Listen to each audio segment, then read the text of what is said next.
Balik lagi di channel saya yang sederhana ini, hanya sebuah ruang digital tempat berbagi pengetahuan.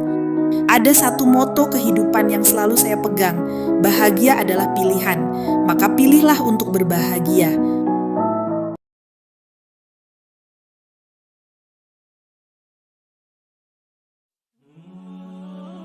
Assalamualaikum warahmatullahi wabarakatuh.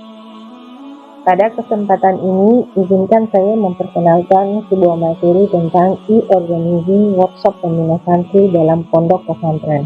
Yang dimaksud dengan e-organizing di sini adalah pengorganisasian kegiatan pembinaan secara digital, mulai dari pendataan, pelaksanaan, evaluasi, sampai tindak lanjut. Fokus utama adalah pembinaan SDM, yakni dengan agenda kegiatan workshop pembina santri dengan tujuan agar pembina santri mampu membimbing dengan kasih sayang, memberi keteladanan, dapat menjaga disiplin, serta mencatat perkembangan santri secara rapi melalui media digital sederhana.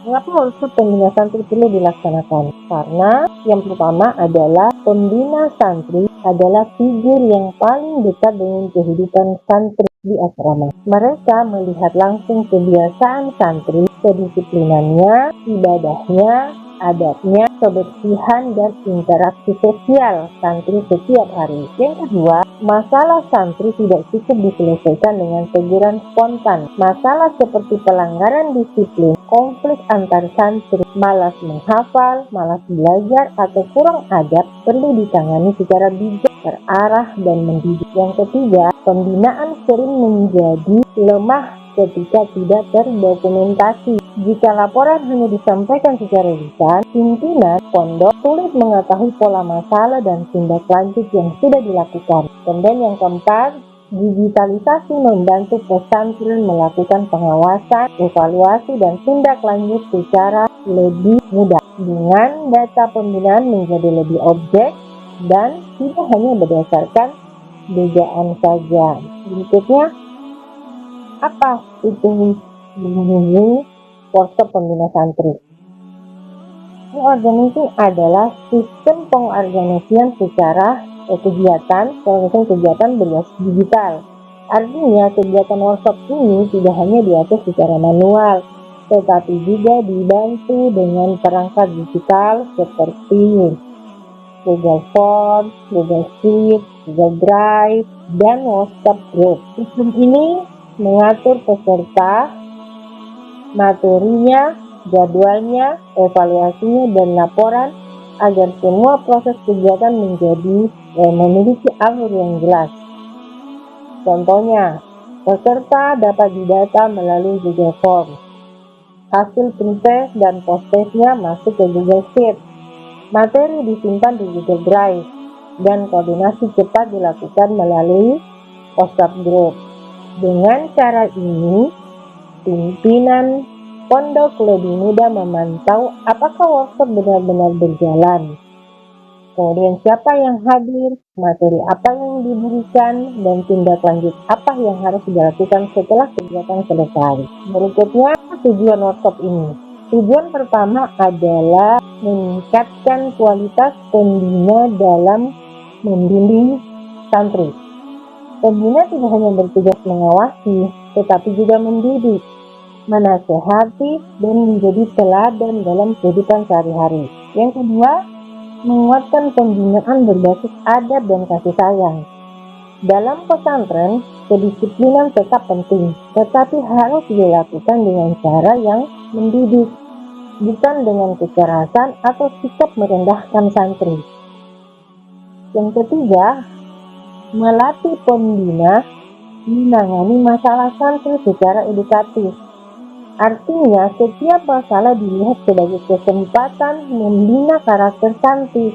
Santri bukan sekedar memberi hukuman. Yang berikut adalah membiasakan pencatatan digital dan koordinasi antar bagian. Dengan pencatatan yang rapi, kepala asrama, BK, wali kelas, dan pimpinan dapat mengambil keputusan berdasarkan data yang jelas. Kemudian yang berikut, siapa peserta workshop? Peserta workshop ini, peserta utamanya adalah pembina asrama, musrif, musrifah, dan wali kamar. Mereka menjadi sasaran utama karena paling sering berinteraksi langsung dengan santri di lingkungan asrama.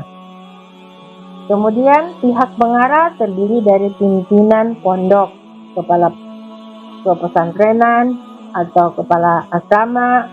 Mereka ini bertugas memberi arahan kebijakan, memastikan tujuan workshop sejalan dengan visi pesantren, dan mengawasi tindak lanjutnya.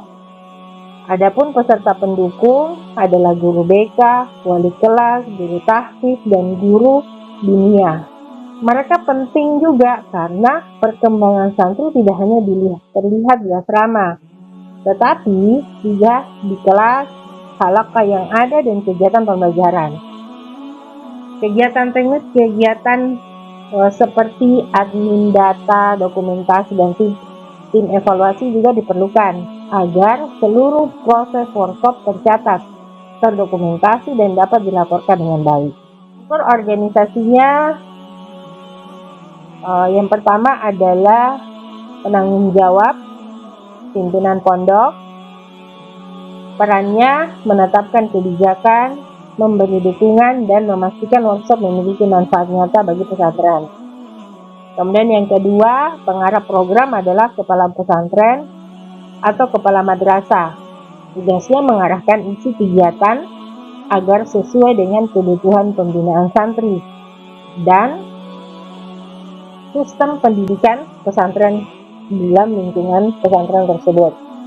Pelaksana terdiri dari pelaksana teknis terdiri dari ketua, sekretaris, bendahara, koordinator materi, ketua mengatur jalannya kegiatan, sekretaris menyiapkan administrasi, bendahara mengelola anggaran, dan koordinator materi memastikan materi sesuai kebutuhan peserta. Kemudian yang berikut pendukung digital seperti admin data, bagian dokumentasi, dan tim evaluasi. Mereka ini mengolah formulir digital, absensi, kemudian arsip materi, dokumentasi kegiatan, hasil evaluasinya, dan laporan akhir workshop. Kurang lebih seperti ini bagian kepanitiaannya.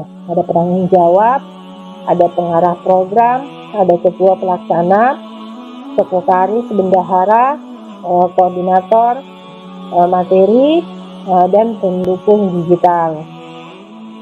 Pendukung digital admin. Berikutnya adalah bagaimana konsep pelaksanaan workshop. Workshop berbasis praktek. Jadi konsep pelaksanaan workshop berbasis praktek pertama adalah kegiatan menyampaikan materi inti pembinaan santri.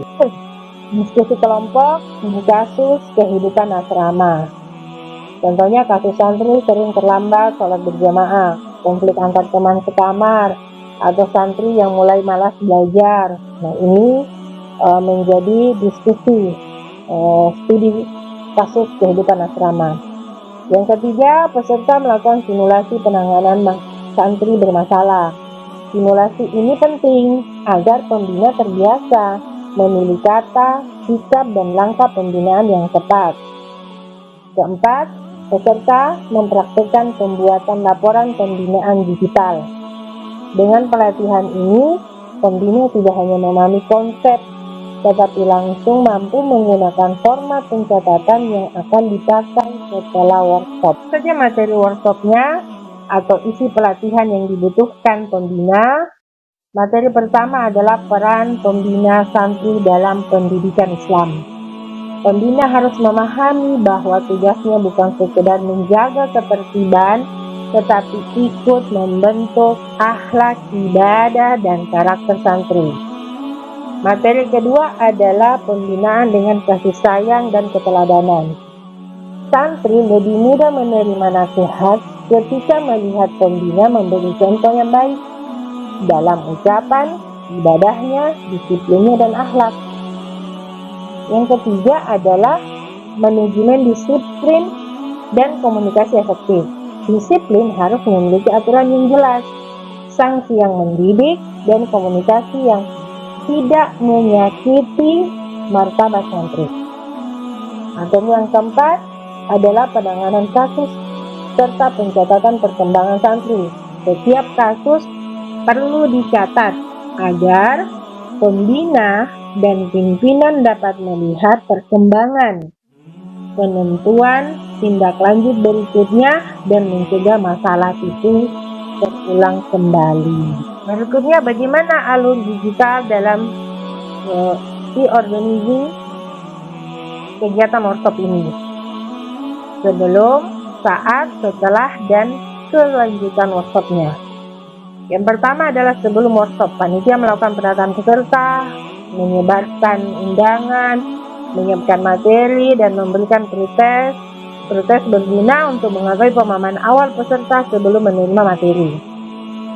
Saat workshop dimulai atau saat workshop terlaksana, peserta melakukan absensi digital, mengikuti penyampaian materi, diskusi, praktek studi kasus, dan dokumentasi kegiatan. Semua proses ini dicatat agar kegiatan memiliki bukti pelaksanaan.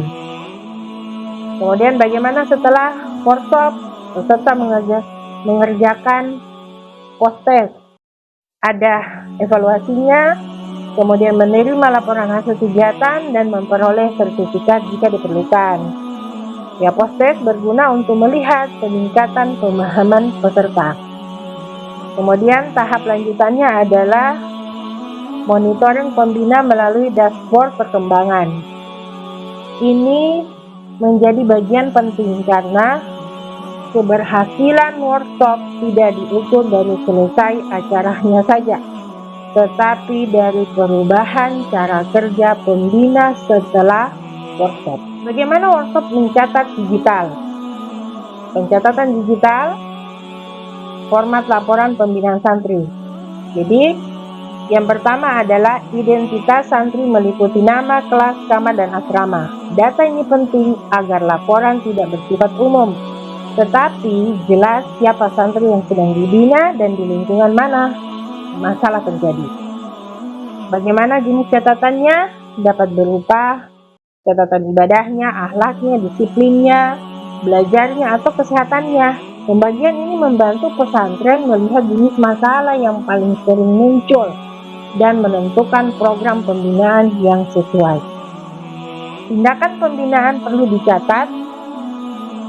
Misalnya, nasihat, teguran, mediasi, atau pimpinan dapat mengetahui apakah langkah pembinaan sudah sesuai prosedur. Status tindakan lanjut juga harus jelas. Apakah masalah sudah selesai, masih dipantau, atau memerlukan penanganan khusus? Status ini mencegah kasus santri terabaikan setelah dilaporkan. Kemudian yang berikut, bagaimana evaluasi dan tindak lanjut? Ya, evaluasi dan tindak lanjut agar workshop tidak berhenti sebagai kegiatan seremonial. Pertama adalah laporan pembina diperiksa setiap pekan oleh kepala asrama. Pemeriksaan rutin ini memastikan pembina benar-benar menggunakan sistem laporan digital.